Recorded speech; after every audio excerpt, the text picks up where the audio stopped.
My heart is going crazy. I cannot handle it. It's not just the emotions of the Nebraska game, it's the emotions of the entire college football slate.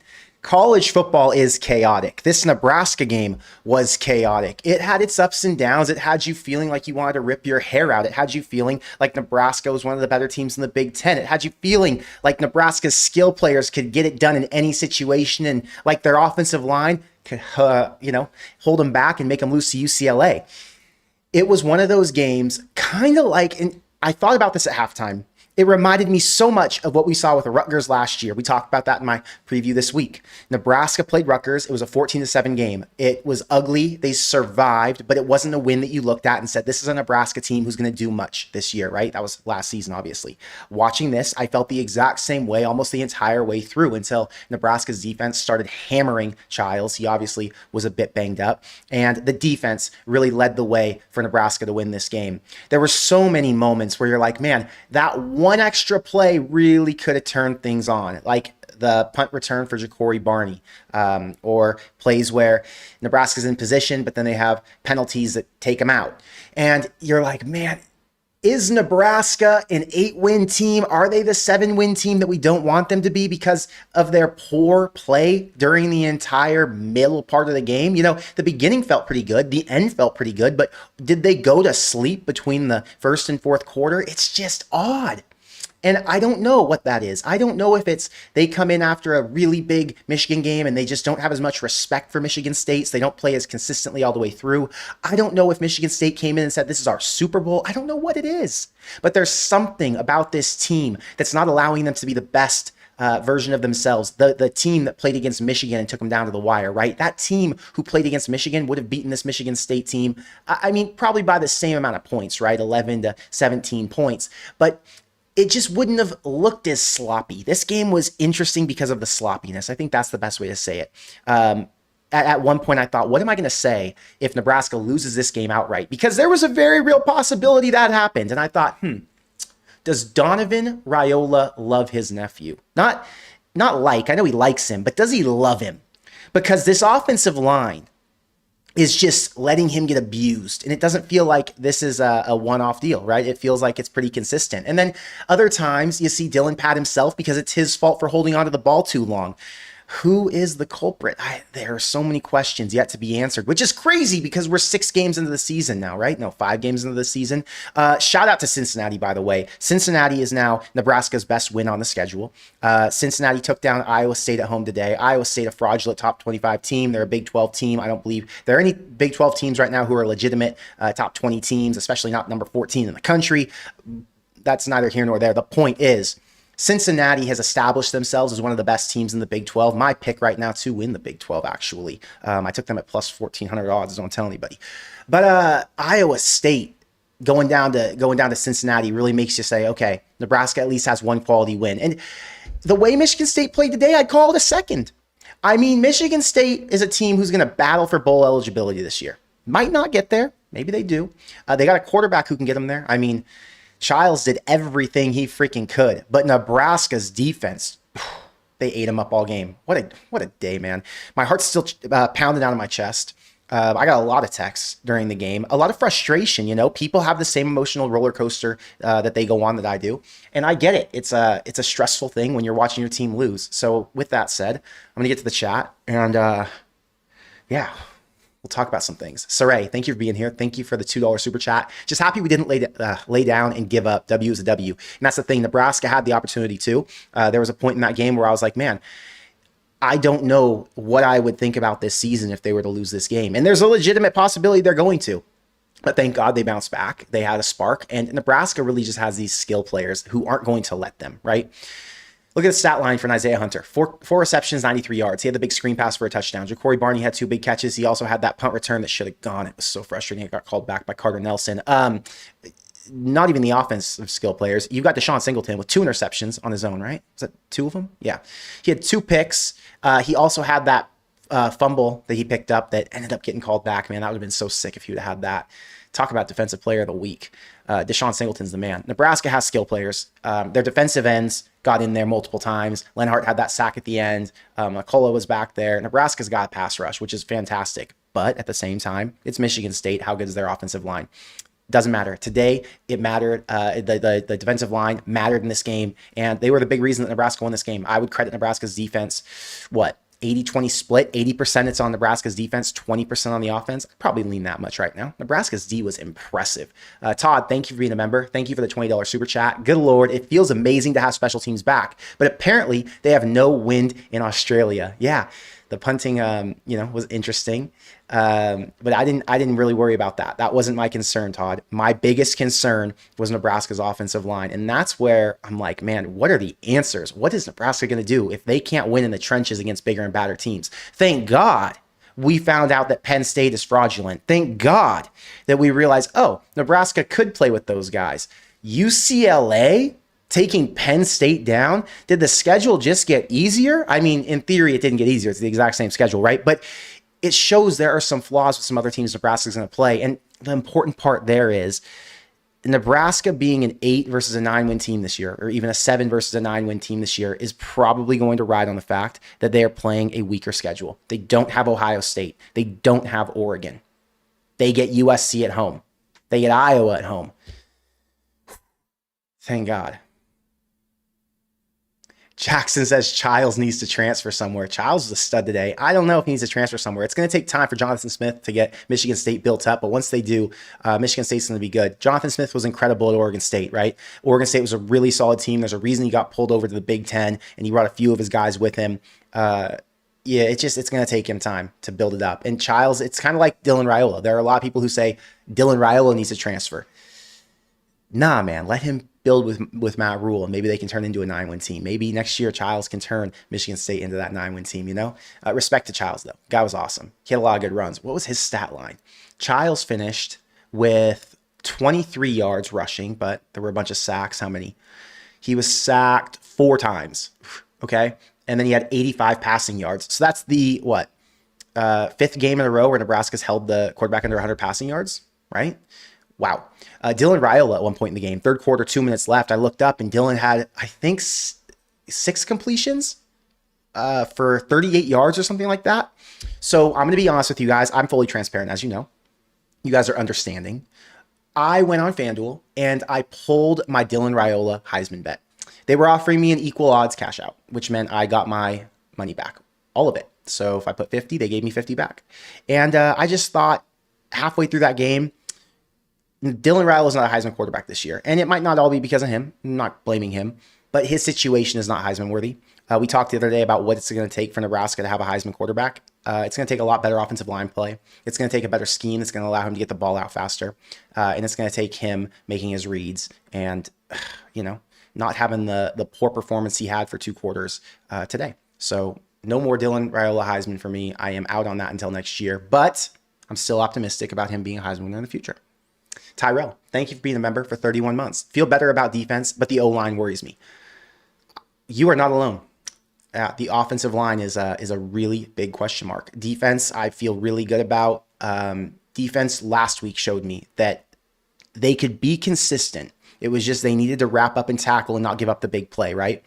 Not last week, the week before when they played Michigan. I don't know what they're going to do about O-line, man. Elijah Pritchett, shout out to him, playing. But had the false start at the end there. That took him out of position. Doesn't matter. Nebraska won the game by 11 points.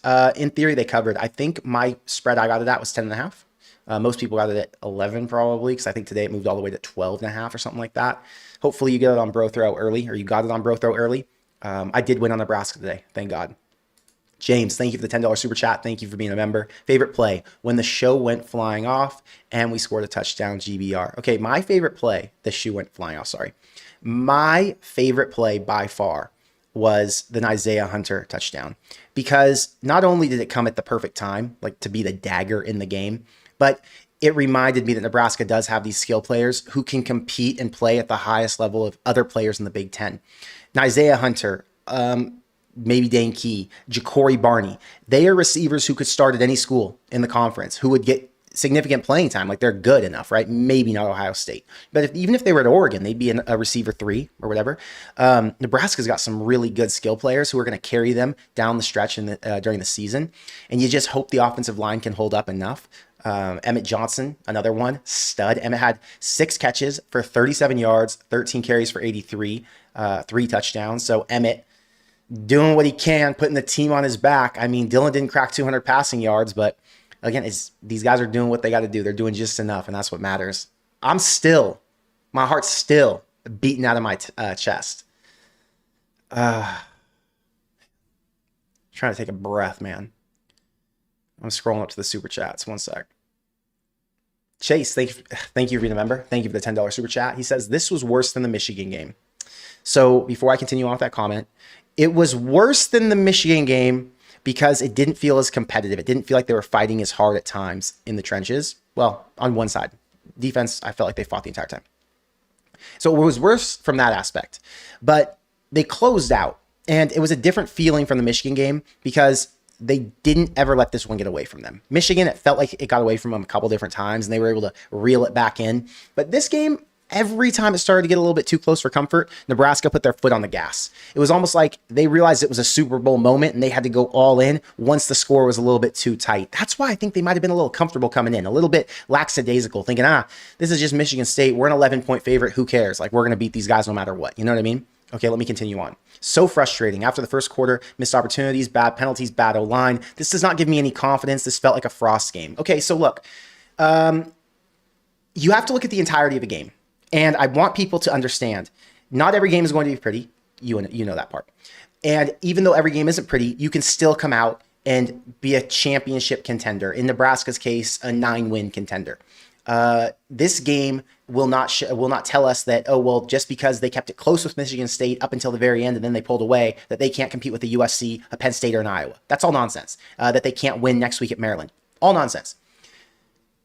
Any given Saturday, I think, is the best way to say it. Any team can come out and play big. UCLA today played big. Vanderbilt played Alabama really tough, and they have no business being on the same field with Alabama in terms of skill player talent or even offensive line or defensive line talent. So it's any given Saturday. This game is one you had to get through. They still managed to come back at the end, not even come back, but they still managed to show us at the end that they were who we hoped they were, and they won this game by 11 points. They technically covered the spread because the spread that I'm talking about is 10.5. So good teams win, great teams cover. It was a sloppy performance by a team who played great today because they were able to get that cover. When you win a Big Ten game by 11 points, it's really hard to be negative. You know what I mean? There are things you can point to and nitpick at because we're psychopaths. Like the people who are in this chat, the 435 people watching right now, we're all crazy. So we're all going to dissect this to the deepest level because we all pay too much attention, right? And we care way too much. But if you're a football fan and you look at this from the outside, and you're like, wow, Nebraska beat Michigan State by 11 points. You know, some ups and downs during the game, but that was an impressive win. They're going to move on to next week, and now they're probably going to beat Maryland. I really wonder what that spread's going to be for Maryland next week. Nebraska minus 2.5, Nebraska minus 3, Maryland a favorite. I don't think that's going to happen. But if Nebraska's like minus 3.5, that will be an interesting one to watch. Do you take Nebraska? It's a lot of points to give on the road. I don't know. Interesting. They can win any game on this schedule. That's the beauty in today. It was sloppy. They probably won't beat Ohio State or an Oregon if they were to make the Big Ten championship. But they could go undefeated. That's all we can ask for. Crazy to be able to say it, but it's true. I'm not making things up. Dave, thank you for being a member. Thank you for the 38-27. Great 38-27 win. Winning culture is in place. Rule learned from his loss to Ferentz in year 1. Take the win in the fourth quarter over getting the ball. Hey, good coaching. Paid attention. Learned his lesson, whatever you want to call it. Matt Rule got it done. Today, this was a win that you can look at and say, Nebraska didn't let it come back and bite them in the ass, right? Last year, there were multiple times where it did, where they got out to that early lead or things didn't go their way, and then they just couldn't get out of their own way, and they would lose the game outright. Today was a classic opportunity for Nebraska to pull a Nebraska, and they didn't. They pulled whatever team you want to call who has been on that 9-win cusp for the last few years. So maybe Nebraska looks more like the Wisconsins of years past. Whatever it is, Nebraska is 4-1. They are in position to win their next 2 games. And then I think they host USC after that. No. They host Northwestern. So I got to check the schedule now. I actually need to know. Are they on the road? Back-to-back road. Okay. So it's Maryland, Minnesota on the road, then they get to host Northwestern. So they're in position to win 2 of their next road games, which is wild because that would put Nebraska at 7-1 or 6-1, sorry, coming back home. Exciting times. Today, Cranium, you guys have seen this drink before. Husker Online they sponsor Husker Online's channel. So I hear about their ads regularly when I listen to that podcast. And they sent me this new melon crisp that I wanted to try on stream with you guys. I tried the blue flavor. I can't remember the name of the blue flavor, but the blue flavor was a hit. We're gonna try the melon crisp. Again, it's green. Oh yeah, come on. This is like eating, it's kind of like, you know, those Sour Punch straws. It's kind of like that. So it's a low calorie energy drink that's specifically designed for mental clarity. It's got 2 grams of nootropics, less sugar, or 0 sugar, I think. And it's got 0 artificial flavoring in it, artificial colors. So it's actually healthier for you than drinking a Monster or Red Bull or any of the junky energy drinks. I'm not a big energy drink guy because I get wired as it is, but I have been drinking these since they sent them over. Yeah, that's a hitter. So you can get this in my description box below if you click on drinkcranium.com, and you get 10% off when you make an order for this exact can for any of their flavors. But it'll take you straight to their website. You can get the cans delivered straight to your door, just like I did. And you'll be wired just like I am. I just took a sip and I'm already wired. Let's rock. Thank you, Cranium, for supporting our channel. Dash Camera, thank you for the $10 super chat. Thank you for being a member. How about, come on, man. Pedo State. I thought we were past that, brother. Pedo. I respect Penn State. You know, Matt Rule came from Penn State. I wanted Penn State to be good this year, to be honest with you. I wanted Drew Aller to get it together. I wanted James Franklin to really get his team going because this was his opportunity. The best team he's had at Penn State. You know, they're loaded up on both sides of the ball, got all these transfer players in. They spent the money. It was time. And then they get their ass kicked by UCLA. And I got wrecked on that. I'm just going to be real with you. I had a bunch of money line parlays on him. Way overexposed. I had a fantastic day on Bro Throw. Just betting against the spread straight up. I had a freaking awesome day. My money line parlays with Penn State cost me half of my rent. I mean, it was bloody for me. Now, I'm still going to be able to pay rent. We're all good over here. But it was freaking brutal. Penn State is beatable. Penn State lost back-to-back games for the first time in I don't know how many years. But this Penn State team is not the Penn State team we thought they were going to be. And this is just more of an eye-opener to say, okay, Penn State might be a 9-win team or a 9-3 team this season, and a team that Nebraska actually has a chance against, not the dominant Ohio State team that they played last year who ends up making the national championship. I do not think Penn State's a national champion caliber team. So yeah, interesting, Dash Camera. Crazy. I hated seeing it because of my moneyline parlays, but I loved seeing it because parity in college football is what makes college football fantastic. Saray, thank you for the $2 super chat. Their backup may have beat us. He looked sharp. I don't know about that. Childs was a stud, right? Childs wasn't the reason they lost that game. It was his line not blocking for him well enough. How many sacks did Nebraska have on that dude? It was 4, right? They had 4 sacks. Nebraska had 12 tackles for loss. I mean, Nebraska's defense, just awesome today. They swarmed. They wrapped up well. They were on top of it. Now, there were a few plays where the secondary and the defensive backs were holding or kind of these little pass interference calls. Not everything got called, fortunately, but outside of that, defense was on fire. Williams Winery, 1.5 sack. Javen Wright, a half sack. Cam Lenhart, Elijah Judy both had sacks. And then the tackle for loss list is long. Right? What a day for the front. Max on campus, thank you for the $20 super chat. Big W's. Been watching the game all day at a wedding I'm in. In a wedding and you're watching the game? Brother, you've got to lock the hell in for the wedding. Let's LFG Nebraska. I'll tune in later this stream later tonight after I'm out of here. Well, thank you. 2, 3, 4 hours from now when you're rewatching this. Thank you, Max, for supporting the channel. Rushy says Texas lost today. So craziness. People love to complain about their team losing. Like I get texts from Nebraska fans all day when Nebraska's losing the game. But you have to put it into perspective for the national landscape. Texas was think of yourself as a Texas fan right now. Texas was the number 9 team in the country today. Again, AP rankings are such bullshit, but technically they're the number 9 team in the country. They went to Florida, who's a 1-3 or 1-4 team. Florida beat Texas by 8 points. A Texas team who returned a crazy roster after making a national title run last year and falling just short. They returned Arch Manning, who's, you know, godsend quarterback, supposedly better than anybody else in the country, was supposed to be this year. And they still lost to a team who has only won one game this year over, I think, like Long Island University. So it could be worse. You know what I'm saying? Like if you're in the shoes of the Texas guy, think about how you feel right now and then come back over to the Nebraska side. You could take a breath. We won the game. 4-1. Next week, Nebraska could beat Maryland by 28 points.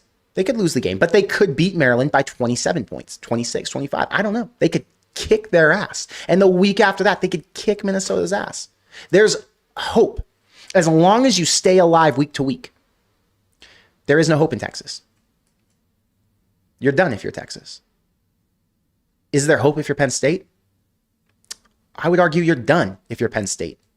So would you rather be today on October 4th, 2025, a Nebraska fan who still believes their team can improve and get to 9 wins? Or do you want to be a Texas fan or a Penn State fan who had national championship aspirations but won't get there? And it's only October. You already figured it out in October that you're not a national champion contender?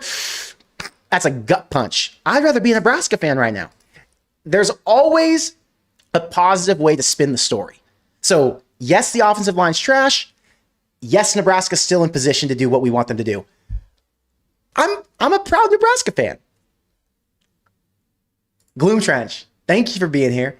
Thank you for being a member, and thank you for the $5 super chat. Bro, I'm going to be bald/dead from the stress of watching this team this year. This is a game, this is a Frost type of game, and one that we would lose in the past. Yeah, GBR till I die. Yeah, this felt like the Frost game, but they were able to overcome it. By the way, I'm already bald. I'm bald from Nebraska of years past. So I got there. That's why I wear Nebraska hats to cover it up, because Nebraska is the fault. Nebraska is the reason I've gotten here.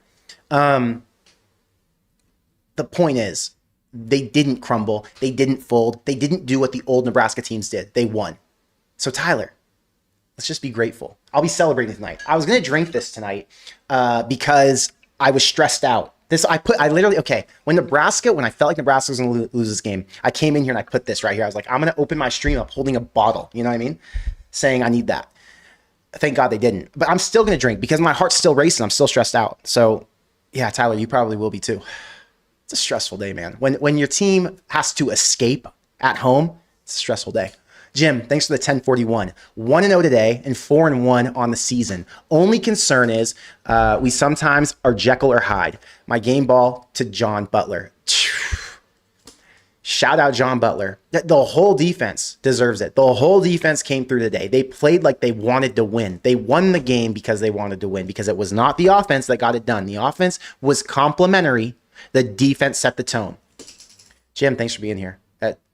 Thank God they won. They didn't blow them out like you thought they were going to, like I thought they were going to, but they still won.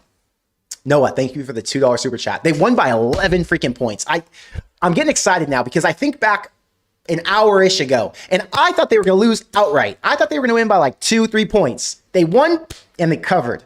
Thank God. Noah, thank you for the $2 super chat. This team is bipolar. That O-line, what the F word? I wish I had an answer. Again, does Donovan Raiola love his nephew, or does he just like him? If anybody has his number, text him and ask him. I don't know the answer to that. Is it Donovan Raiola's fault, or is it the guys blocking in front of him? Do we credit it to Michigan State having a really good defensive line? Absolutely not. Come on. Absolutely not. But do we credit it to being Matt Rule's third year and he's still trying to build up an offensive line after inheriting a bunch of average Big Ten that can't block for a 5-star QB because they weren't recruited to. They were recruited to block for, whatever lower tier QBs Nebraska was getting before. We have higher expectations now because we have some of the best key pieces on offense, like the best skill position players. And the offensive line not matching up to that's really painful. Really hurts to see. I don't know the answer, though. We're going to have to see. Kyle says, classic negative moronic Nebraska fans. So, Kyle, I feel like there's a mix of positivity and there's a mix of questions here. I don't feel like the energy in this room is that negative. I haven't read all of the chat, by the way. I've been scrolling pretty quickly. But the overall vibe I get, at least from texts and things I see on Twitter, it was really stressful and really negative halfway through the game. But following the win, following the cover, we all feel pretty good. There will always be questions because you're in a Nebraska Psychopaths channel, right? Where we nitpick every single detail. Like, we know these guys' middle names. We're literally sick in the head. This isn't normal football fans. We're not casuals. So we're going to nitpick and we're going to talk crazy. But I feel like the vibe's good. Next week's Maryland. Nebraska's going to beat Maryland. We're fine. We're going 5-1, then 6-1 at Minnesota. Everything's cool. We have a little more caffeine. That melon's fire. Like, I'm not messing with you on that. That's actually really good. Scott, thank you for the $20 super chat. Our O-line still looks like poop. I like playing FT. I don't career what anyone says. I like 57 playing. I don't care what anyone says. Are you typing from the car while your wife drives? Gunner played a better right tackle, played better at right tackle. Are you drunk, Scott? Since he looked good, huge bet for me. Anyway, good win. Let's go. Look, thank God Elijah Pritchett played. Cincy looked great. Nebraska won. You won on Cincy, which we all won on Cincy. Cincy was the biggest bet of the day. All that matters is it ends up being a positive Saturday because your pockets are full, Scott. What more can you ask for? Thank you for supporting the channel. And I'll text you after the stream. I get so many texts during the game. It's really hard for me to keep up with them all. You know, there's a lot going on. There's a lot of Nebraska fans who've managed to get my number.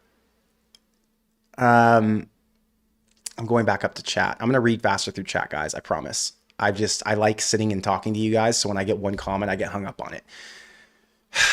Jeremy, thanks for being a member. He says, what a game, GBR. Thank you, Jeremy, for being a member. Like, it's a big deal when you guys support the channel. I love that.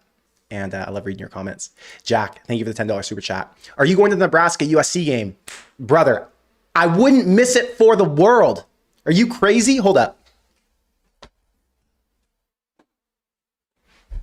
So you guys know my two teams are Nebraska and USC. This is a ticket from the game they played in 1970. That's what's behind me. Anytime Nebraska and USC plays, I'm going to be there. It's a big rivalry in my house, even though my dad now supports Nebraska because of me. But yeah, I'll be there. I will be there. Let's talk about bum Colorado. Remember when all their fans said they would win the Natty? Colorado's down bad. Colorado plays TCU tonight. They're a 2-touchdown dog. I am on TCU. Colorado they talked tough for 2 years. They're going to be nowhere to be heard from again in about a year from now or 2 years from now. And right now, if Nebraska played them, they beat the brakes off of them. So the fortunate thing is we don't have to talk too much about Colorado because we did all the talking when they were doing all their talking, and now we've moved past it. There are other teams to talk about. I'd much rather talk about like a Vanderbilt or even a Cincinnati. Crazy to say. I'm a decently big Cincinnati fan right now. Weird, right? I just love Brendan Sorsby's play style. I think they're dual running backs. Pryor and Tawi Walker, just studs. Their receiving core is pretty solid. Cincinnati. Who would have thought I was going to be a Cincy fan this year? Not me. I'm scrolling chat. Give me one sec. Joel, thank you for being a member. Thank you for the $20 super chat. On vacation, and the game was blacked out, but followed online. Joel, like you scrolled on your phone? That's stressful. I'm going to have to do that next week. I'm going to the Red River Shootout next week in Dallas. The game kicks off the exact time that Nebraska-Maryland kicks off. I'm stressed about it. I'm not happy about it. But I have to do what I have to do, and I have to go to my first ever Red River Shootout. So we ride. But I'm going to be doing what you did, and I'll be watching the game on the phone. Stressful. Let's hope this helps end some of the negativity we hear about our team, GBR. I think it is going to. After you get into the week and you see the national media guys start talking positively, you hear Matt Rule talk, some of the player press conferences, you start to realize Michigan State's better than we thought they were and all that, you know, it's going to calm some folks down. And Nebraska having a double-digit Big Ten win is going to really settle in. And you're be like, wow, okay, even though that was a closer than comfort type of deal, we made it through. Nebraska's good. We're still alive, and everything's in front of them. That's all that matters. Let's see. I'm not addressing the wind. The wheelman says, Connor out here not addressing the wind. What wind do I need to address? I don't care about the wind when the biggest issue was the offensive line, right? The wind wasn't the reason that Dylan was getting messed up. The offensive line was the reason. So I just don't, what do I need to say about the wind, right? There's just nothing. I'm not blaming the wind for shit. The wind obviously would affect things if he had a clean pocket and was trying to throw consistently downfield and wasn't able to hit on some of his throws. But that wasn't the issue. Right? He was connecting. He wasn't like, he didn't have a ton of overthrows or a ton of bad ones where I'm like, oh man, the wind really took that out. He was getting harassed and he just couldn't get much going. I did appreciate that maybe because it was windy, he was more willing to run the ball. Shout out to Dylan for running the ball a few times. That was awesome. David, thank you for the $3 super chat. I appreciate you. If I see a comment in here, I'll respond to it. Here it is. Careful about conclusions. Wind was a huge factor. On what though? What was the wind the factor on that made you feel like Nebraska would have been better? Like where could Nebraska have improved if there wasn't wind? I didn't see enough that told me, well, that ball got pushed out to the left or the right too much, or it was short. Is it that you think the play calls were more limited? I'm not sure. My biggest issue wasn't the wind. My biggest issue was the line. Just flat out offensive line was atrocious. B. Kirsch, thank you for being a member. Thank you for the $5 super chat. Sounds crazy. Take care of business. Find a way to split USC Penn State, and they got to be in the playoffs. GBR. I mean, it is crazy. The problem with that is I'm more concerned about them dropping a game outside of those two, right? Like, yes, you could split those, but I'm also concerned that they'll lose either Iowa or Minnesota or Maryland. I actually am more worried about Maryland than I am Minnesota. Nebraska is going to be super locked in for both those games, you would assume. But it's going to be really tough. Those games are going to be Super Bowls for those two teams. They're at home. You don't want to lose games at home. And when you're Minnesota and you have a history with Nebraska, and PJ Fleck, has his bad taste about Nebraska for whatever reason, it's going to be an interesting run for these next 2 weeks. I'm really concerned. Do I think they split right now? Right now, I'm going to predict a split. Win one, lose one, Minnesota, Maryland. I really hope that's not the case. If they don't split and they win both, then they win against Northwestern, these streams are going to be lit. Nebraska, 7-1 going into USC at home. My God, that would be insane. They have the team to win every game on the schedule. Remember that. Jacob, thank you for the $10 super chat. Some idiots behind me in the student section were chanting for TJ all game long. What is it with Nebraska fans and blaming the O-line issues on the QB? Nonetheless, way to respond, GBR. Jacob, anyone calling for TJ isn't a real Nebraska fan. Like, they aren't logical. They're just thinking emotionally, or they just want excitement, or they want to rile people up. They say stupid things. It makes no sense. There's no legitimate basis on why you would bench your 5-star quarterback for TJ Lateef, who did well against Houston, Christian, and Akron. No disrespect to TJ Lateef at all. But there's no logical sense there, right? It's just, let's say some wild shit. I would ignore it. I personally do ignore it when I see it. But yeah, we all live in different worlds. Respect to their opinions. Cal, thank you for the $5 super chat. Longtime follower. Love your content. In years past, we would have lost this game. Love the win. Not so much the stress they put us through. Well, thank you, Cal. I appreciate the support a ton. Yeah, that's what makes me happy about moments like this. Nebraska, I mean, even if they would have won this game, they would have won this game by 1 or 2 points, right? It would have been a super close, sweaty one, and it would have been stressful up until the very end. It wasn't that today. They had a 17-point fourth quarter. They dug in, they did what they had to do, and they finished strong. They didn't do that in the past, and those are the makings of what makes a team 9 or 10 wins, 8 or 9 wins in this case. We're not going to get too crazy and say 10 yet. But that's what it takes to get over the hump. You can't get in your own way. You can't not find a way to create that separation at the end. And Nebraska's finally figuring out how to. Thank God. Overall, it's a positive. Overall, I'm excited. Don't get me started. It says, where do I get Cranium drinks? You can get Cranium drinks in a bunch of stores in Nebraska. I know Rexium Nutrition. I don't have the list in front of me. But you can get it directly with my Corn Crazed code, 10% off in the link below. It says, I think it's just code Corn Crazed. I copy and pasted it before the show. So just go to drinkcranium.com, link below, type in Corn Crazed as your discount code, 10% off. I'm telling you, it's worth it. If you drink energy drinks, this is better than all the other ones I've tried. And I've tried them all. I've been alive a long time. I've had Red Bulls. I've had Monsters. Just trash, make your head hurt, too much sugar. This is like a pleasant taste, you know what I mean? Very soft, mellow. It has that energy drink kick to it, but it's not, the right word is like that that really sour energy drink kick you get. This is much lighter, and it doesn't feel as toxic going in. I don't know. It's the best way I can describe energy drinks. I really like that one though. Mr. Chip says, there's something about Raiola that turns me off. He needs a hard reset.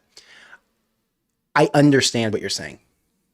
I don't know how to put into words what I feel about him right now, because it's an up and down kind of feel. I'm unclear if it's him or if it's the play calls. If it's him or if it's the offensive line not giving him time. Does he hold the ball too long? Does he not make the read quick enough? There's something off. I don't know what it is, and I don't want to. There are a lot of people who will come out and just blame him right off the bat. Oh, Raiola sucks, Raiola this, Raiola that. I don't like to get too crazy and too over emotional, you know? I like to try and understand what's going on, and I hope they address it. I hope they talk about it. Like, I hope Rule says, you know, Dylan has these issues, or that he's working on, or the play calling, you know, XYZ was off here. I don't understand the holding the ball too long thing. That's the one thing that's like ugly to me. So hopefully they find a solution. That's always been the solution. It was the solution all the way back to last year. He holds the ball forever. And then we said, okay, now we're getting rid of Satterfield. Holgerson comes in. He's going to help him get the ball out faster. But has it felt like it's come out faster?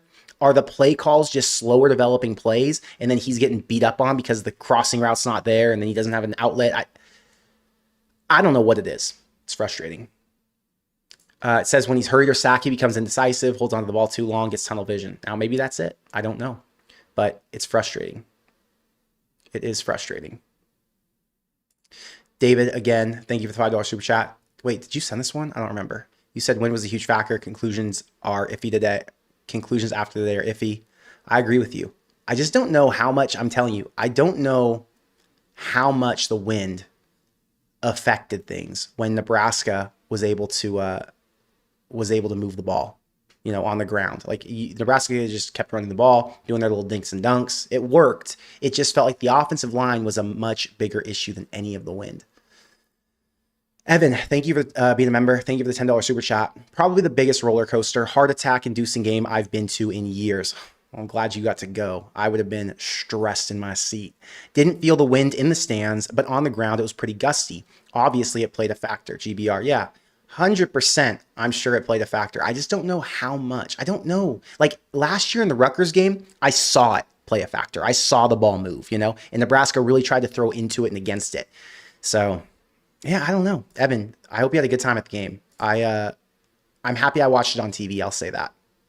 I enjoyed being at the Michigan game, but it's a way different experience when I can dissect it from an overhead view versus when I'm sitting in my seats going through this emotional thing with all the people sitting around me, and I don't get to hear the announcers. I don't get to see any of the replay. It's different. So I'm glad you went for me. Dave, thank you for being a member. Thank you for the $50 super chat. Good call. Have the Cranium variety pack. Red and blue are my favorites. Taking a Cranium break now from what I've been drinking all day. Thanks for being a good influence. Oh yeah, I put money on Nebraska plus 130 when we were down in the second half. Cheers. Let's go, Dave. I love that. Live line Nebraska when they're down because you know they're going to finish strong. It's a good feeling when you can actually put faith into your team like that. Man. Nebraska so many times has let us down. So many times has given me all the reason to completely cool off on them and say, screw it. This is another 6-win team, but not today. Today they overcame. Dave, thank you again for being with us. James, thank you for the $5 super chat. What would it take for the Huskers to get ranked and stay ranked? Very, very simple at this point. Win next week, win the following week. Nebraska is 6-1 and they are ranked. I mean, it's not that hard. Maryland's a pretty good team. If you beat them in their own place, that's going to get you right on the edge. Win another road game in the Big Ten, be 6-1. You're freaking ranked. Stay ranked, beat Northwestern at home. Stay ranked, beat USC at home. Nebraska's a top 15 team if they get to 8-1. Maybe top 12. I mean, there are a lot of teams who are going to fall. There's a lot of parity in college football this year. Anybody can beat anyone. Florida just took down Texas. They're a 1-3 team. Penn State just went down to an 0-4 UCLA. right? Maryland almost beat Washington. I mean, anybody can beat anybody. These are teams who are big dogs. I mean, Washington was a 6.5-point favorite, barely escaped. They won by 4. Wake Forest beat Virginia Tech. They were a 6-point dog. I mean, these big underdogs are able to win these games. So it's a very interesting situation. A lot of teams are going to get messed up. Dave, thank you for the second $50 super chat. I can't open it. It says message retracted, but I see you. I appreciate you a ton. Thank you. Dre, thank you for the $5 super chat. Hey, I got bro throw because of you. Took my first bet. I took Michigan State plus 12 and won. Nice. Curious how do payouts work? Will they automatically pay me out? GBR. Okay, very simple. By the way, if you guys haven't signed up for bro throw yet, you can use the description box below. Click on the bro throw link. I think I put it there. It's brothrow.com. Type in corn crazed as your code. No, corn as your code. Once you're there, you're going to get a $10 free bet for signing up. Bro Throw is even odds. So you bet 100, you win 100. It's available in every single state except for Kansas and Colorado. So it's illegal to play in. Question about the payout. When you go to your balance sheet, you can see who owes you or who you owe money to. You can click, I think it says settle up. When you click settle up under the balance sheet, it'll show you their Venmo or their PayPal or whatever it is that you used to pay with. You can then request them. I wouldn't request them. I just wait 24 hours. They'll end up sending you a Venmo or a PayPal within 24 hours. Bang, you're done. You're paid out. Then you can hit Marcus paid. You move on with your life. That's how it works. I love that you got Michigan State at plus 12. I got them at 10.5. Thank God. Nebraska at 10.5. So I won. We both won. Congrats, Dre. I appreciate it. Thank you for the support. Jonathan, thank you for the $5 super chat. Thank you for being a member. Nebraska needs the next 2 games as wins to be ranked 100%. They win both of those 6-1. It's going to be, I mean, just imagine how good Nebraska fans are going to be feeling. Big Ten wins are meaningful, obviously. If you can win in the Big Ten, you're a good team because all of these teams can win any given Saturday, even UCLA, like I said. So beating a Maryland, beating a Minnesota in their own house is going to speak to the national media. It's going to get people back on the wagon. Today is what Nebraska needed to start that snowball. 11-point win at home. That's what you need to get back into that top 25 conversation. They're not in it yet. They're on the outside looking in for sure. But Cincinnati getting it done today, Cincinnati getting it done next week, all of those things are going to start to pile up and people are going to look at Nebraska like, their only loss is to 3 by Michigan, who's a playoff contender? I think we're disrespecting Nebraska a little bit. Now, Nebraska's not perfect, but who is? Name a team that's perfect. It's not Penn State and it's not Drew Waller. It's not Alabama who lost to Florida State. It's not Florida State who lost to Virginia. Anybody can go down at any given time. Nebraska has one of the most respectable losses in the country right now. Am I wrong? Out of all the teams in the top 25, Nebraska has one of the most respectable losses. And Michigan is only going to get better. I'm telling you, Michigan could be a 10-win team this year. It's very interesting. You got to wait the entire season to understand the full scope. Things will change. Cincinnati could end up with 9 wins. Michigan can end up with 10. And then you're like, wait. All these close games Nebraska was in wasn't with a bunch of bums. They were playing against some of the top teams in the country. So yeah, they look questionable at times, but they could probably hang with anybody. That's when you get those top rankings. That's when you start getting that playoff talk. I mean, look, I'm not trying to oversell. I'm not trying to overhype. But there's a lot in front of them. That's all I'm going to say. There's a lot in front of them. I'm not trying to jinx anybody. Anything can happen, though. 5-1. I mean, we're going 1-0 next week, I hope. Jim, thank you for the 7-Eleven. He says, Cranium is the best drink purchase ever. Create Maxa Focus. Look, Cranium was made by Nebraska fans. That's the best part. You're supporting, and like you guys are here supporting me, watching my show, hitting the like button, leaving comments and all that. When you drink a Cranium, you're supporting other Nebraska fans because they created the drink. It's freaking awesome. It's a kill 2 birds with 1 stone. Like, we're all here to support each other. Take another drink to Cranium for that. I do not get paid per sip of Cranium, by the way. I genuinely like this Cranium drink. Okay. By the way, I'm completely sober. When I showed you guys this bottle of alcohol, I didn't actually drink during the game. I was going to drink after I did my live stream because I was going to be so stressed out and down bad. But honestly, I'm feeling so good now. I'm feeling so positive and optimistic. I might just settle for water the rest of the night. You guys are calming my heart rate down. There's a lot of positivity here. I thought it was going to be a bit more negative in the chat. I'm happy it's not. I like when we're all having a good time. But then Minnie says, let's drink. Minnie, I'll be calling you after. We might have to leave the house. How about Hunter scoring with one shoe? I've said it before, and I'm going to say it again. No disrespect to Ja'Cory Barney. I think Travis Hunter. I think Isaiah Hunter might be the best receiver on Nebraska's team. It's a tough one. It's so beautiful that I can even have the debate. Like, let's check the stats. Let's do it. We're doing this together. I love you guys being here with me so we can all BS about this. Ja'Cory Barney or an Isaiah Hunter. Both have such incredible upside. On the season, you've got 13 for... Wait, is this updated? I don't know if this is updated. I don't know. But right now, Ja'Cory Barney leads, obviously, by a bit, stat-wise. But if you're in a clutch situation or a clutch moment, who do you trust more to come up with a big catch? Is it Ja'Cory or is it Isaiah Hunter? Ja'Cory's the more explosive receiver. He's faster.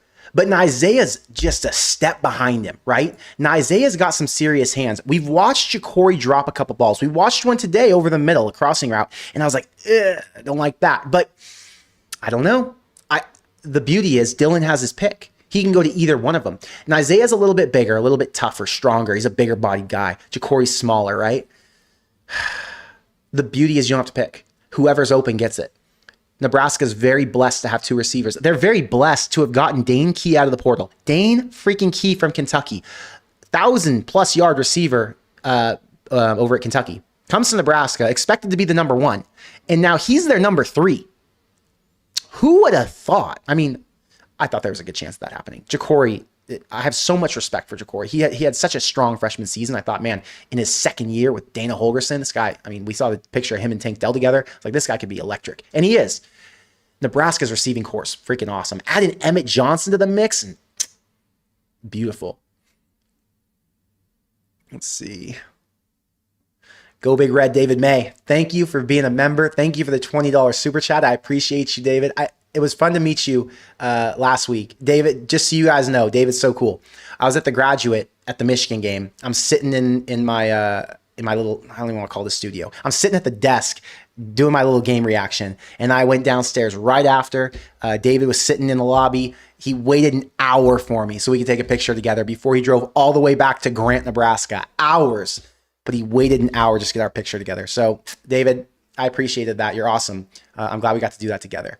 But I hope your drive is going well. He says Texas and Penn State losing was icing on the cake. Offense sputtered, but covered the spread. That's all that matters, David. Nebraska covered. They got it done. A two-score win is respectable in any case, especially in the Big Ten. So, thank God. Texas and Penn State losing are still like, that's going to eat at me for the entire week. Like, man, 2 teams who were ranked inside the top 10 just went down to 2 teams who were 1-3 and 0-4. What is college football in 2025? I know what college football is in 2025. It's freaking chaos. Unbelievable.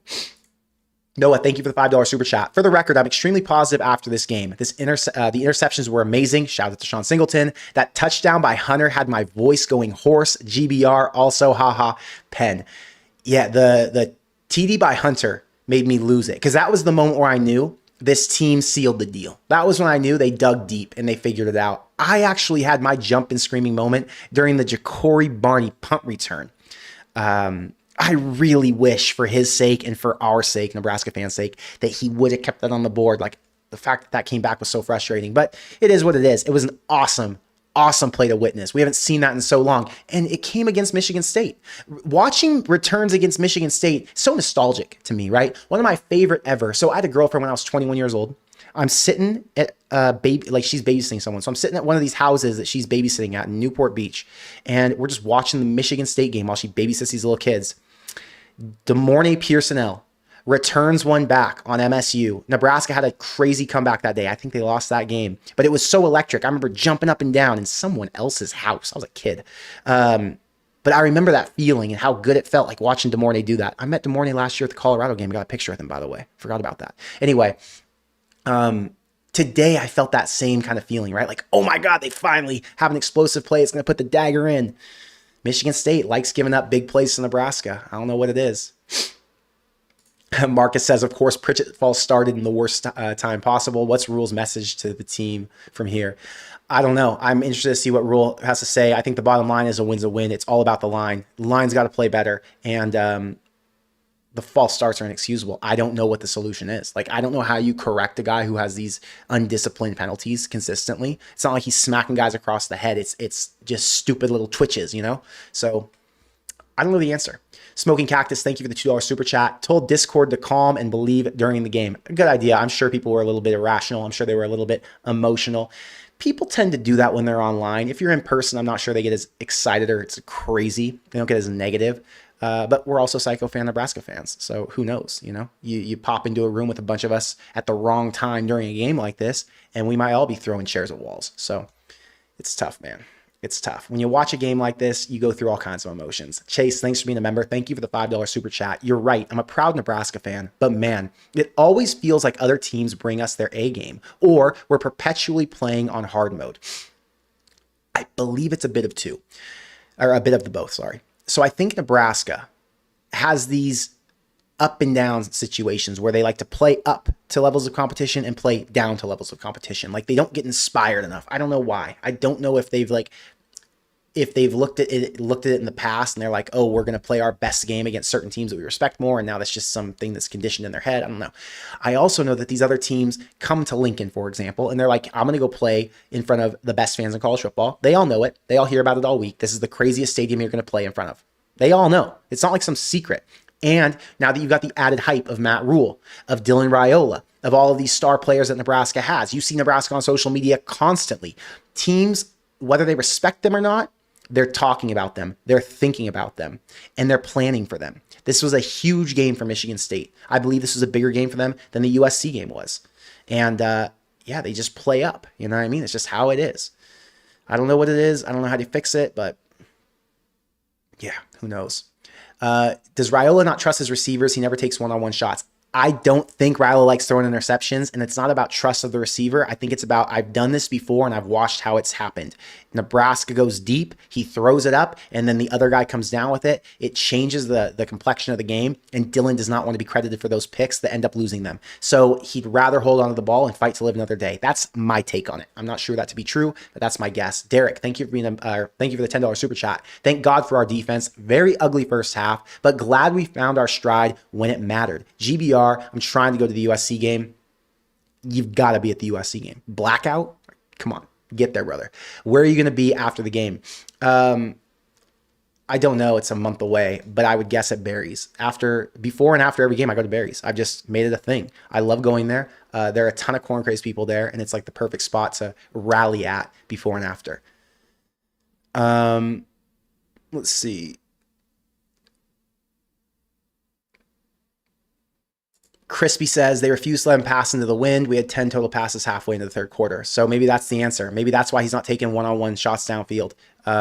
But he doesn't take one-on-one shots downfield in other games either. So let's take the question that was asked a minute ago. I don't remember who asked it. Let's take that question and let's apply it to the entirety of the season. How many one-on-one shots has Dylan taken downfield? I don't know the answer to that. A few. How many opportunities has he had? A lot. And he holds on to the ball and doesn't do it. So today, maybe the wind was the reason. But what about the other times? I think that's the nature of the question. It's not just about today. So yes, I am aware there were wins, but the offensive line was the issue, in my opinion. Brett says, maybe I missed this as well, but also Cincinnati might be one of the top teams in the Big 12. That win is looking better and better. Cincinnati, in my opinion, is the best team in the Big 12 right now. So, well, no, they're the second best team. Texas Tech is the best team, sorry. I'm going to pull up Cincinnati's record really quick, or their schedule, sorry. And we're just going to look and see where we think they fare. So, screen share. You have BYU, who I watched last night. They're good. I think they're on the same level as Cincinnati. ASU, I'm questionable on ASU still. I think they're the same level, but I would pick Cincinnati over ASU right now. Houston, don't care about. Texas Tech. So it's Texas Tech, it's Cincinnati, ASU, BYU, all in the conversation. Texas Tech is the clear number one. The tie for two is BYU, ASU, and Cincy. The number three comes in at Iowa State and Baylor. Then you could talk about Utah, in Kansas. Interesting, because the Big 12 is a conference where any team can beat the other, so it's going to take a lot more to play out. But when you look at Cincinnati's schedule, the reason I say they're one of the best teams in the Big 12, I think it fares very, very well for them. UCF next week, I think they're going to win that game at home. Then they have at Oklahoma State, no problem. Then it's 2 games that are tough.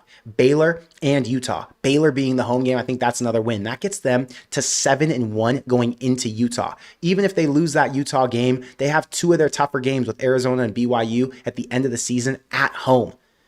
They are going to be in position to compete for a Big 12 championship this year. And given the fact that they have a senior quarterback and a stud defense, I'm pretty optimistic. I think that they do enough to make the Big 12 championship game, which would be insane given the fact that everyone disrespected them to start this year. Tater, thank you for being a member. Thank you for the $5 super chat. Is it just me, or did that one drive seem like Dylan must have pissed off the O-line before they went on the field? I don't know. I didn't notice that. I didn't see like the vibe or the energy between the players, but I hope not, but who knows? Morgan says UCLA is not an automatic win anymore. No game's an automatic win ever, right? So they're as much of an automatic win as they were before, in my opinion. No, maybe a little bit different because they have a better play caller. But they're still not a very good team. UCLA is not going to make a bowl game this year. UCLA still plays a relatively tough schedule. They're going to be beat up. Nebraska could be too. But it was always going to be one of those teams, the UCLA and Northwestern. Somebody could punch you in the mouth and you're not expecting it. I think the biggest takeaway for me today is that now teams are going to wake up, like Nebraska. When they go to the Rose Bowl and play UCLA, they're not going to be a winless team who Nebraska's just going to steamroll. They're a team who took down one of the best teams in the country, which means they can take down any team they face. So Nebraska's going to have to be a lot more locked in than they were. Noah says, if we were 7-1 going into USC, I don't know if my heart could handle it. It'd be amazing if they were. I don't know if they're going to be. It'd be freaking awesome, though. It'd be a lot, though. 7-1, people would be losing their minds. There'd be a lot of positive.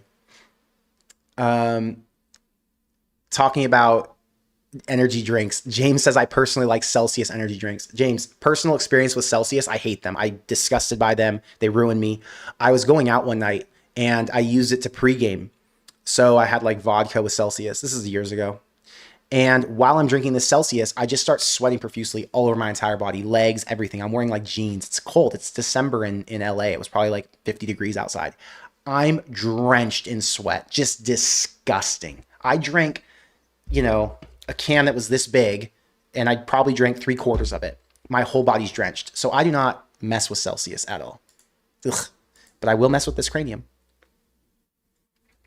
Derek, thank you for the $5 super chat. I also love the score of the UCLA game.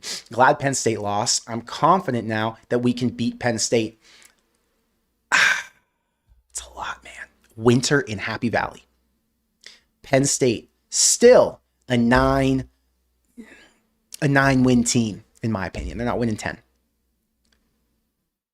Their offensive and defensive lines will give Nebraska problems. I can't see a world where they don't.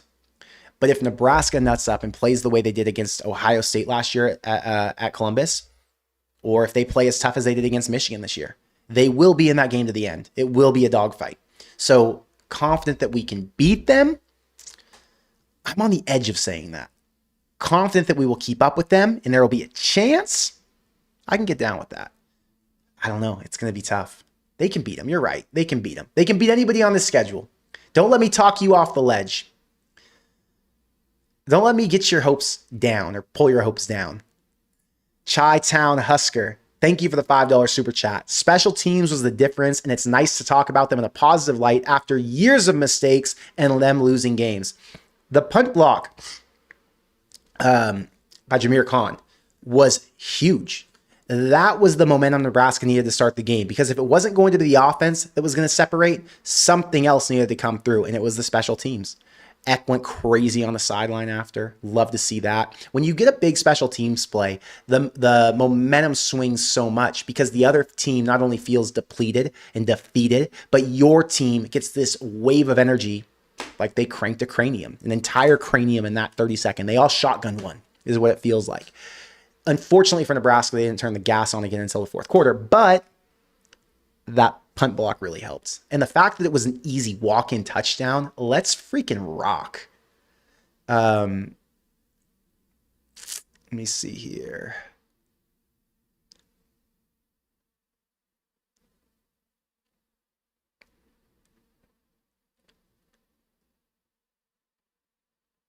I'm just reading the chats, guys. So let me keep banging through. I'm trying to read everything, not just the super chats, so I know the vibe of the chat, you know? Scott, I've tried to open your $10 super chat, but I can't see it. It says message retracted. And we got another one. So thank you for the $20 super chat, Scott. I appreciate it. He says, going to double up on the special teams being legit. Best we've had in a long time. Nebraska special teams is going to have a punt return for a touchdown this year. Ja'Cory Barney is electric. Ja'Cory Barney is Nebraska's best punt returner since DeMornay Pearsonell.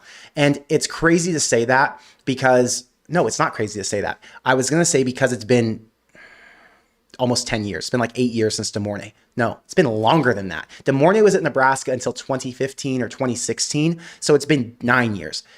Who else? JD Spielman was pretty freaking good. But he was right after. So even then, it's 8 years. Yeah, Nebraska's got an electric punt returner right now in Ja'Cory Barney. I'm really excited for what he can do. Nebraska's going to have more. And their punt block unit's going to do some things. The fact that they missed the fake punt with Heinrich Harburg, that was so damn close. One broken tackle away from getting that first down. Thinking back to how that play went. I think the linebacker was number 23. He came across. I mean, he snuffed that out. He was on top of it. They were ready for that fake. It is what it is. Special teams overall was fantastic. Scott, they're the reason Nebraska won this game today. Morgan, thank you for the $2 super chat. The 2-point conversion lost me the spread. Oh, that's painful. You had 11.5, right? I'm sorry about that, Morgan. I hate that for you. It's okay. We'll get it back. Nebraska's got plenty of games to get it back for you. Don't worry. Don't get me started. Thank you for being a member for 36 months. That's damn near 3 years. That is 3 years. Let's go.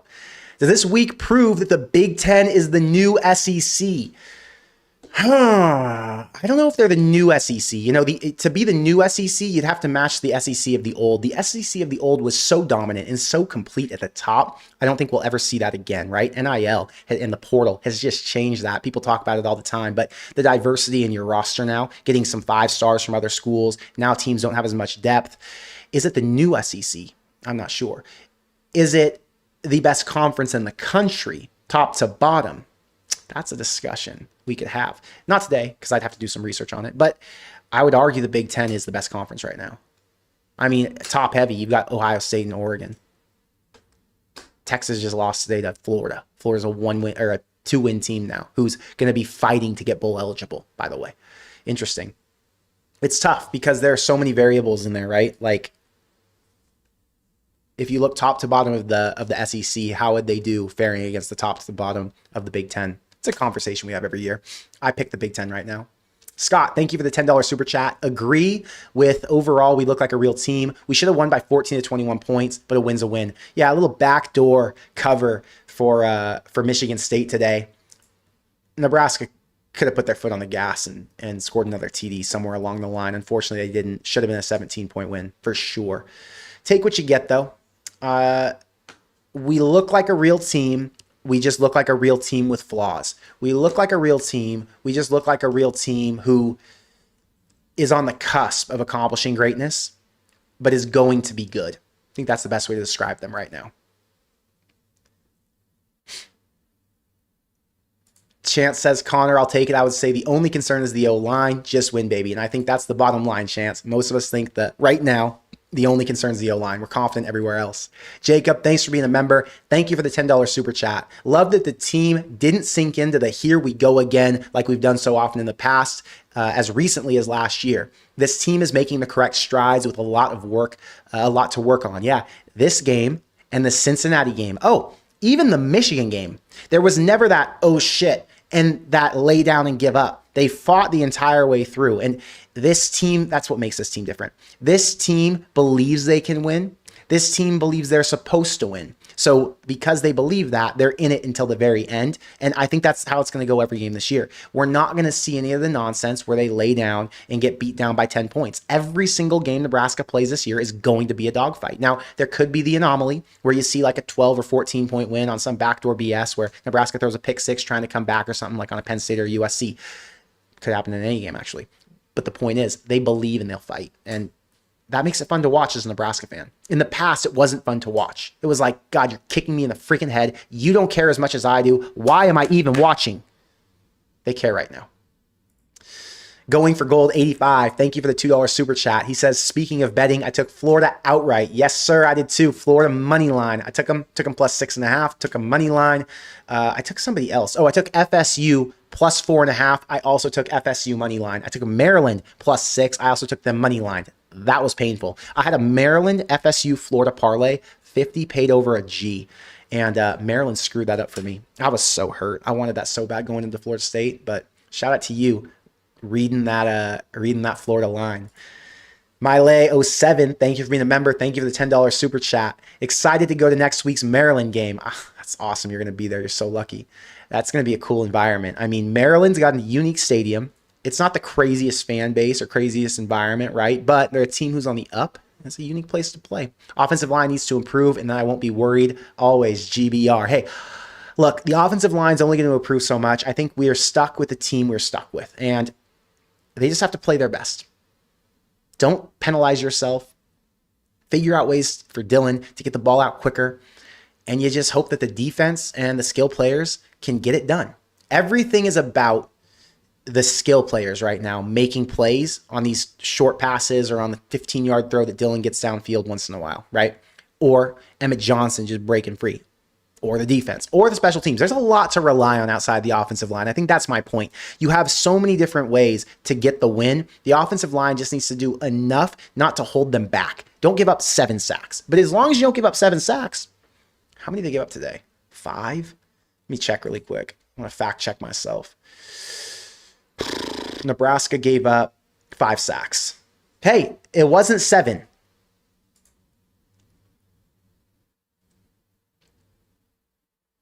Brian, thank you for thank you for the $5 super chat.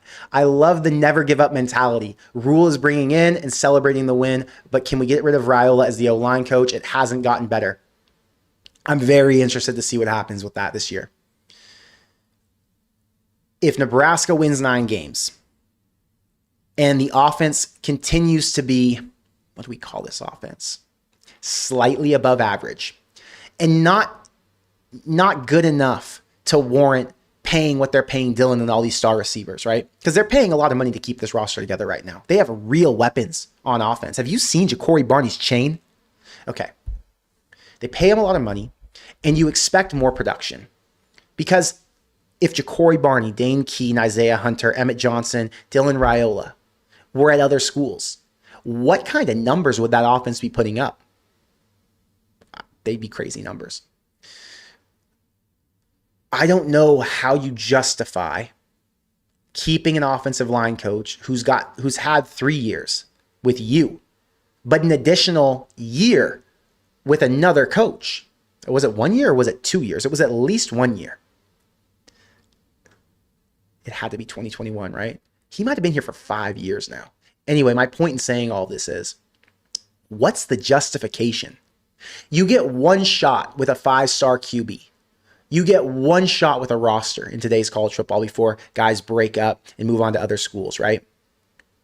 You cannot afford next year to go in a little limp in one area. So I don't know what's going to happen. I don't know what that evaluation is going to look like. And I don't know if you can fire family. It's a very, very interesting question for the offseason. And we don't have to talk about it yet because there's still 7 games left this year. So things could turn around. You could realize it's not the coach, it's the execution on the field. And in that case, maybe we just wait 1 more year. You just got to go get better players. Nebraska went and got the best offensive lineman they could get out of the portal. They tried to get the guys who went to Oregon. They tried to get the guy who went to Kentucky. They couldn't get him. So they had to settle for the one they could get. Not that Elijah Pritch is a bad get. It's just they had to get the 3rd best or the 4th best that they could find. And Do you put that on the coach? Do you put that on the opportunity that Nebraska had to offer? I don't know. You don't put it on the money, I don't think, because Nebraska offered the most money to some of those Oregon guys. They offered more money and tried to outbid other schools, and they still couldn't. So I don't know the answer to that. It's going to be an off-season evaluation. Patrick, thanks for being a member. He says, you're going to have a great time in Dallas. OU Texas is the greatest college football experience I've ever had outside of Lincoln. Get a Fletcher's corn dog and say hello to Big Tex. Okay, I'll try to find a Fletcher's corn dog. I can't wait for that game. I was supposed to go when I was a junior in high school. And I had a football game the day before I was supposed to leave. I played on a Thursday. I got a thigh contusion. I had a really good game. Like the first play of the game, I had a 30-yard run. I was playing running back. I had a 30-yard run for a touchdown. And then on a kick return, I brought it out. I probably got up to the 40, and then a dude dove at my leg. My thigh pad slid slightly to the left.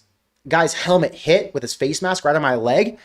Thigh contusion. Exploded all these blood vessels. I couldn't walk. I was on crutches the rest of the day. I get home. I put my leg up. I'm in a recliner. My leg was like twice the size. My left leg was twice the size as my right leg, and I couldn't fly. There was no way I was getting on a plane. So my dad and I couldn't go to the Red River Rivalry that year. That sucked so bad. I wanted to go to that game. So this year, how many years later? Like 14 years later, 13 years later, we're making up for it. So I cannot wait.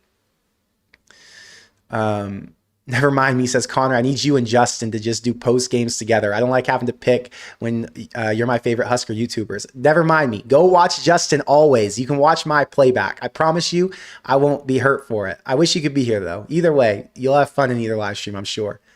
It's hard. There's a lot of Nebraska people making content. I know that. Saray, thank you for the $2 super chat. Keona Davis and Winery, great on the D-line. Keep them. Those two are studs. And then also Desan McCullough is a stud. And Elijah Judy was good. I mean, Nebraska's got multiple guys on the D-line who are good. It's a hit or miss depending on how good of an offensive line they're playing if they look outmatched, right? Today, they looked freaking awesome. I love the edge rushers. Nebraska gets some pressure. It's fantastic. When Nebraska gets sacks, I lose my freaking mind. I get so excited. That's my favorite thing about football, Nebraska football. Watching them get pressure on the quarterback and smack the shit out of that dude. Going for gold. Thank you for the $5 super chat. The owners of Cranium are my ex-business partners. Literally the kindest, most genuine dudes on the planet. And they've made a great product. Yeah, I'm really happy they made this product. What I like about Cranium, the can actually looks cool, so I can leave the house and not feel like a douchebag. Like if you hold a Monster can, you feel kind of like a tool, you know what I mean? With Cranium, I can go to my car and not feel like that. A lot of upside to Cranium. Let's see what this is. I haven't even read this yet. I just saw one part of the comment. Let's see what it says. Steven says, Matt Rule needs to grow some Nick Saban balls and fire Raiola and get himself a real O-line coach. If this was happening at other programs, dude would have been gone last year. So if I'm Matt Rule, I'm sure I'd come up with 1,000 excuses because I'd think about what the dynamic was with my quarterback and his uncle. I'd think about what that would cost me in terms of that relationship. And I'd think about what the value is and if there's a way for me to patch things up with gauze before I make such a drastic change.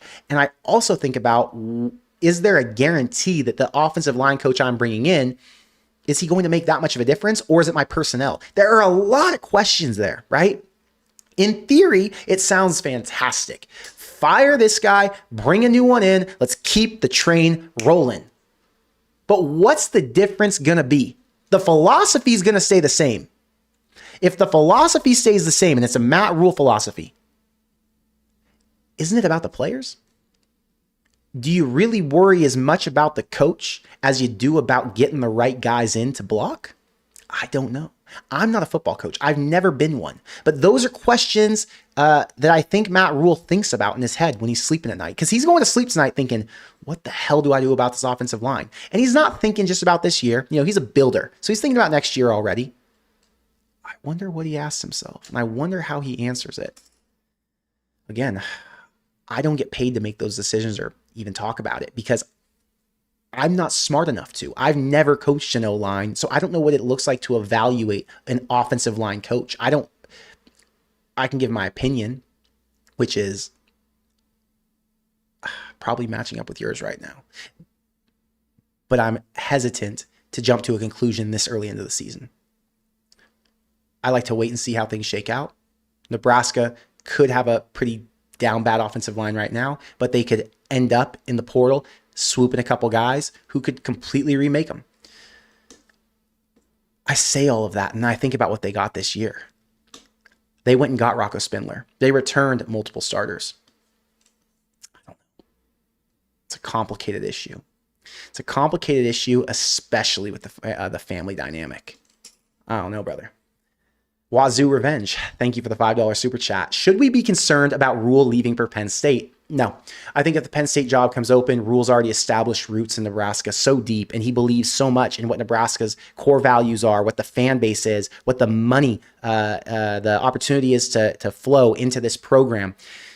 He doesn't want to leave and go and rebuild this. He's 50-some years old. He's ready to rock, 50, I think, right? 49, 50. He's ready to rock on for at least 10 years at Nebraska. And as long as this place can continue to build in the direction he thinks it can go, he's not going anywhere, even if it's Penn State calling. It would be an absolute, it would be like Akron upsetting Nebraska at home this year, level shocking, if he took the Penn State job, in my opinion. I know it's his hometown. Like, that's where he played. That's his main school. It's where he has his allegiance technically. But no, I think he's fully bought in. He's not dipping on Nebraska. I did think there was a chance he would, but I don't think that anymore. Michael says, watched Rule's presser, and he said how the defense was infuriated that they let Michigan State score on that last drive. I believe they'll keep building and fighting. Defense is the least of my concerns right now. The only concern I had with the defense last week was being out of position and poor tackling at times, right? Outside of that, the defense played relatively well against Michigan. They played good against Michigan. The issue was those few plays that they let up, right? So you had to correct those. Today they corrected that. There was nothing getting by them. You had some short ones with Aiden Childs running on 4th and 6, and then he punched one in for a touchdown run. Those are all things that are going to happen in a football game when you play against really good athletes. But defense isn't the issue. 10X says, have you changed your prediction for this season? Yeah, I'm not on 10-2 anymore. I'm down at 9-3 right now. I think Nebraska has a legit chance to go 9-3. I would lean 8-4 is more realistic, obviously. But as a Nebraska fan, I'm going to hold out hope. 9-3.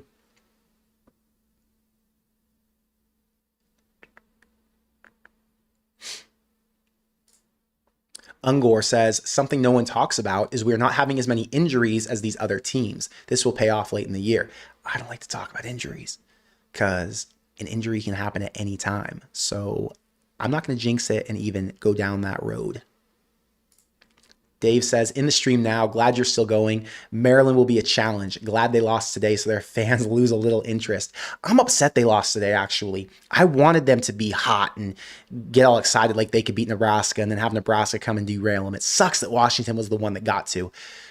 Nebraska's going to be fully locked in on that game, though. This is their first true road game of the season. They know Maryland's legit. I'm happy Maryland's not like 2-3 at this point, and Nebraska's going to stroll in there thinking, oh, this is a no big deal game. They're going to be locked the hell in. And they're going to be locked the hell in for that Minnesota game, too, because of the history with Minnesota. So I think the spot for Nebraska is actually really good. And I would argue Michigan State today was their opportunity for the letdown. It was their letdown. You had the Maryland game was a bigger moment on the road and one that they thought would be tougher. And the Michigan game was obviously tougher. So this was the game that fell right in the middle and where I'd expect them to be a little sleepy. They were, and hopefully this proves that next week they're going to come out a little bit better. They're going to play more consistent. Hopefully.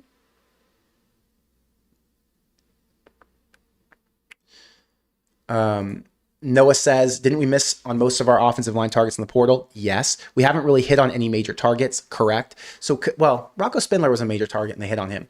Could this actually be a talent issue that is being exacerbated by coaching? Yes, I think it is. But people have a right to make their comments about the coaching because it's now been 5 years with the same coach and there hasn't been much improvement. I totally understand anyone with that side saying Raiola needs to go. I cannot defend Raiola. There's zero for me to defend him. Rule can defend Raiola because he understands the dynamics of his staff and his players, right? He also understands his roster, their talent potential, and he understands what it's taking to try and go and get those players, why it's working or why it isn't. He's fully aware of all of it. This guy's a freaking football genius, okay? I'm not. I'm sitting here asking more questions, as you are. And that's why it's like we just got to default to Rule trying to figure it out. And I can't make those harsh decisions on it's time to fire him. Like you'll see a lot of people online. I've been like this. I haven't been like this, actually.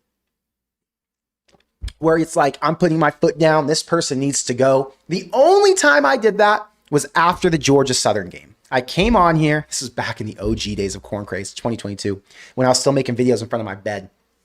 I came on here and I wasn't even a live stream. This is pre-live streaming. I made a video. I just turned on my camera, started recording for like 20 minutes, talking about basically the Scott Frost era coming to an end, and it was time to move on. The next morning, they obviously fired him. I don't like to make calls like that when there's a competent person in charge, and I'm fully entrusting Matt Rule to handle Nebraska right now. So I'm not going to sit here like I'm smarter than him. Raiola has to go, or this coach needs to, we need a new da-da-da. Really? Am I going to sit here and act like I'm smarter than the guy getting paid $10 million a year who's been doing this for 30 years of his life? No.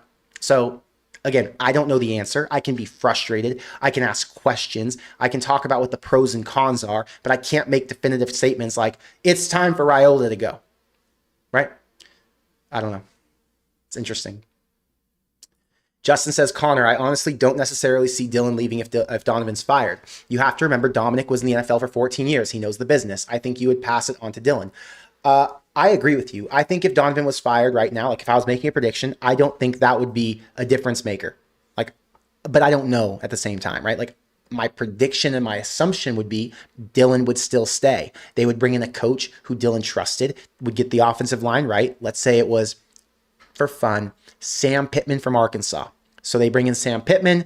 Dylan and his dad trust it. They want to stay in Lincoln their last year. They already have multiple weapons in Isaiah Hunter and Ja'Cory Barney, Luke Lindenmeyer, whoever else, Cortez Mills, blah, blah, blah. You know, the whole spiel with the skill guys. That'll never get old. What are they going to do about the O-line? Are they worried about their relationship with the uncle? Probably not. They've still got love. They're still family. So I agree with you. I just don't know. I don't know what Rule thinks, you know? I don't know why he thinks the way he does. That's my point here.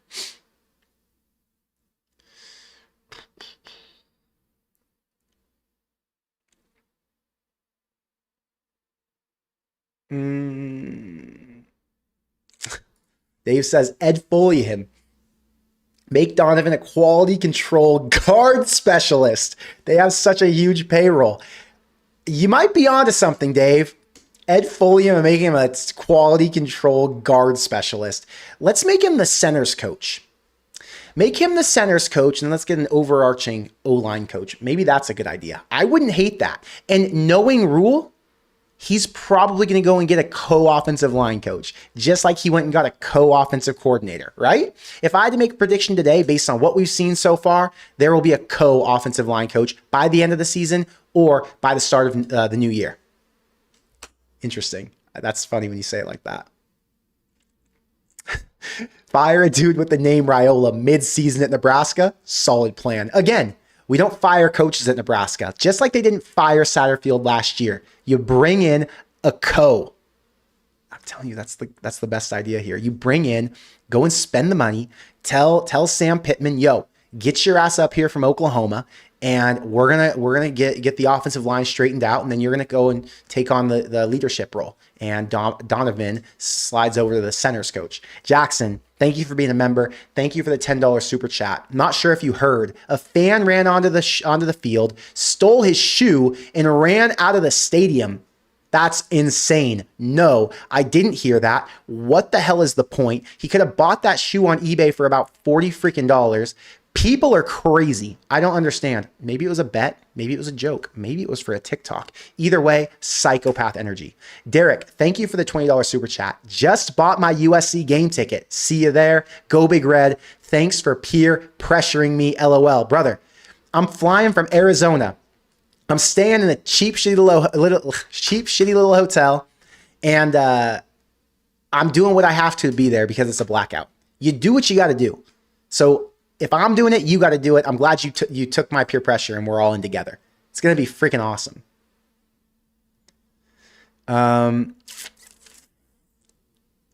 Light says, I want to start a channel for Husker sports. I'm thinking of naming it Corn Addicts. Thoughts? Corn crazed to corn addicts. I mean, yeah, I think I took the corn crazed. I would do something a little different. Actually, my number one piece of advice to you, unless you're just trolling, but I'll just give you advice anyway. Brand yourself as your name. Like if I would do this again, I would do Connor Hayden college football or Connor Hayden sports or Connor Hayden something. College football with Sam was a great name. I very much limited myself by going corn crazed. Now it helped me at the same time because this became a crazy Cornhusker community, right? And it was only Nebraska football and a little bit of Big Ten, but it super niched me.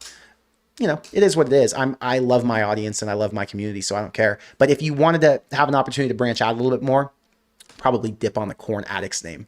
But rock with what you feel is right, brother.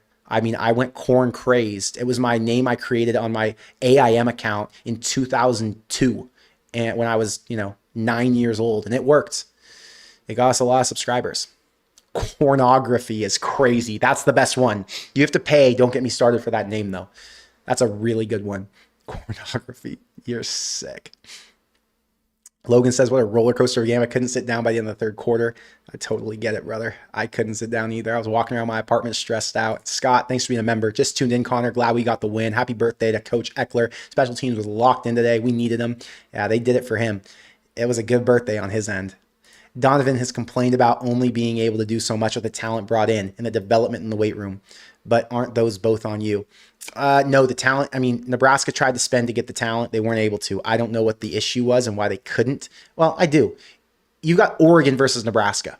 Which school are you picking if you're an objective fan? Right now, the obvious answer is Oregon. Oregon's a national title contender. Nebraska is not. Even if Nebraska would have had one of those top tier offensive linemen who was in Oregon, would they be in the same position? Obviously not. So it's just, it's the time and the place. Those two things are working against Nebraska right now. That's why it takes time to build up Nebraska's roster, and it takes time to build up their program. And Matt Rule's trying to do his best, Not trying. He is doing his best. Saray says, I'm driving 13 hours from Colorado for the USC game. Way worth it. You are crazy. I don't know why you wouldn't take a plane. I hope you enjoy the road trip, though. I'm glad you get to go to the game. Ohio State over Minnesota 21-3 at half. Zero surprise. Rushy says, I want Maryland to go undefeated so we had a better chance of getting ranked after a good win. It's okay. It probably wouldn't have been a difference. Nebraska wasn't going to be ranked after that win either way. They needed to win 2 in a row, which is going to be Minnesota and Maryland. Douglas says, appreciate your insights. Glad to see incremental improvement. Special teams is night and day. Glad Eck is home, GBR. And that's kind of the main thing. Special teams and defense won the game today. Special teams and defense came through when the offense struggled at times. And at the end of the day, a win is a win. Nebraska went 1-0 today. Nebraska is going to be 4-1 heading into Maryland, a really, really strong Maryland team. And we pray that they get to 5-1 and have all the opportunity in the world ahead of them, just like they do right now. I won't be here with you guys next week. I won't be doing a post-game reaction because I'll be in Dallas at the Red River Shootout, unfortunately. Fortunately, I'll be at the game, but unfortunately, I won't be making a live reaction. So enjoy the game for me, since this will be the first Nebraska game I'm not watching in years. Literally years. It sucks. But yeah, with all that said, I'm going to get out of here. I've been here for a long time streaming. I don't know how long exactly. Hour and 20 minutes or something. Whatever. So thank you for being here, and I will see you in the next one. Go Big Red.